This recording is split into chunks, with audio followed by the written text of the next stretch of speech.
Hello and welcome to Gunnar Weiskamp's Web Development. Today, Lesson 10 of SQL Server, Cursors and Temp Tables. So first we will talk about what cursors are and the negative impact they can cause. Yeah, that's quite important. We will also run a cursor with a temp table and talk about what a temp table is. So I'm going to slip temp tables in here with this one. I believe it's quite a simple concept to follow.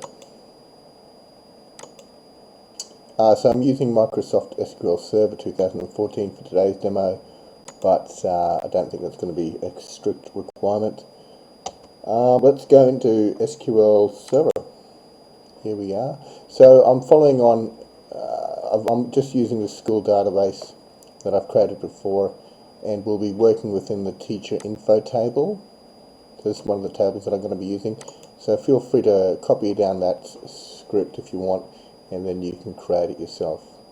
You don't really have to worry about this section here, the key section, but it's probably best to put in everything if you need to. And here's our student info table, which we will be using in this demonstration as well. Cool. Okay, so let's move that a little bit down that way.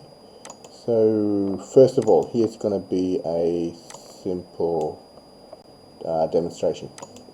Just all the keywords for the cursors are going to be used here. So first of all, you have to declare your cursor, and you have to give your cursor a name here. I've called this one teacher cursor because it's going to go through and look for teacher information.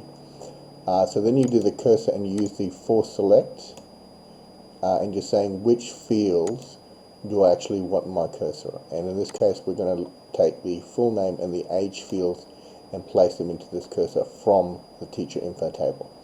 Here we're just declaring some variables which are going to be populated by the cursor themselves.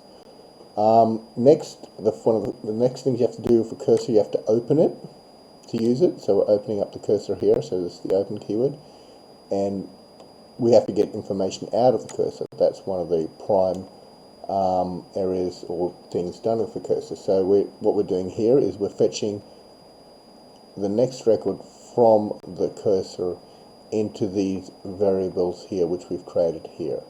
So that's what this does.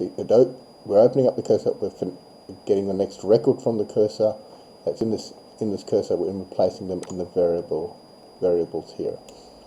So we're going to iterate through this cursor, and that means go right through it, and that's where this keyword fetch status comes into it. While this is not 0, the cursor will keep going, and we're going to get each time a new value. So we step in here into our while loop. We're going to print out the full name, which is in here. We could do age as well. Why not? We've got it there. So we're just going to print out the full name and the age, and then we're going to fetch the next record, as you can see here, just the same as this guy here. And until all that's done, it's going to keep going. Then once it's finished, it's important to close the cursor and then deallocate the cursor as well. Close and deallocate. So I guess what I should have mentioned initially, what is a cursor used for? Selecting large amounts of data from a table and then iterating through that object or that information set and doing something with it. That's what a cursor is mainly for. The negative impact of a cursor and how they come about. Here's a typical example. So we're going in here, doing our stuff. We're going in here, and suddenly the computer decides to shut down and stop on that line of code. That's pretty nasty, because what we haven't done, it hasn't reached this part of the line of code here, and we haven't closed this cursor or deallocated it, and it's still in memory. So that can cause bad things happen in SQL Server, because next time this process runs, we've still got these two cursors, this cursor here open, and it's not deallocated away. So that's the bad thing about using cursors and the negative impact on that. There are some ways around that, but generally throughout the industry, from what I've heard, cursors are useful in some areas, but use them in a careful manner. But anyway, let's just see what we get here on our screen for our cursor example here. Let's bring this up. Whoa. So there we've got all our teacher info. I guess I should have maybe select all teacher info. So that's a select from the table. Let's run that again. So you can see here, those are the names, Tom and Alice and Rob, and Tom and Alice and Rob, and you can see that's come out there with their respective ages, which is all 22. So that's the syntax of a simple, very simple cursor, and obviously you're going to do sometimes more complicated actions in that area. This brings us on to our next cursor here, and it's going to do something a little bit more complicated, but nothing too dramatic, and we're going to introduce the concept of temp tables here. A temp table is anything which starts with this little guy here, with that hash symbol there. This indicates to the code, or to us, that this student and teacher information is a temp table. We've given it one field, only full name. It's a varchar. So what this whole piece of code does, we're going to go for the teacher table and the student table, place that information on the temp table, the full name field here, and then just select all that information out here. That's it in a nutshell. So this cursor code here is very similar to the last one, but we're doing it for teacher and student. We're only doing the full name, not the age in this case. And so all this syntax is much the same. You're opening it up here, you're fetching it, you're looping through this. The difference here is we are inserting the full name onto this temp table here. So that's the temp table comes into play here. We are doing the same here for the student information, inserting the student full name on this temp table here as well. Once that's all done with the cursors, we're obviously got to close and deallocate them, which is happening here and here. Then we select our temp table information here just to see it's come across.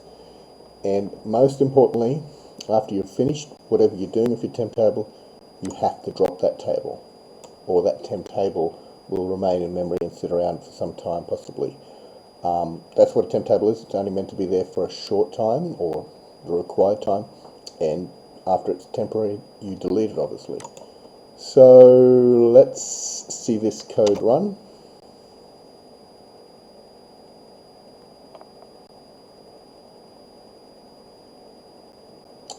Let's bring up the results. So there's all our teachers and students in one table there. I probably should have ran that with, forgive me, select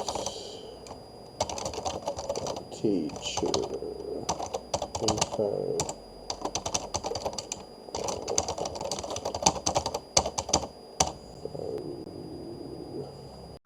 So I should have run that with the actual table so you can see all of the information in the student info table and all the teacher names in that, so you can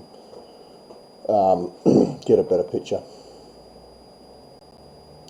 Let's move this row up here. So here we have Tom, Anne, and Matt for the students, Matt, John, so forth and so forth. So you can see that the student information, sorry, teacher information and student information has been put on this one temporary table. So that's cursors and temporary tables.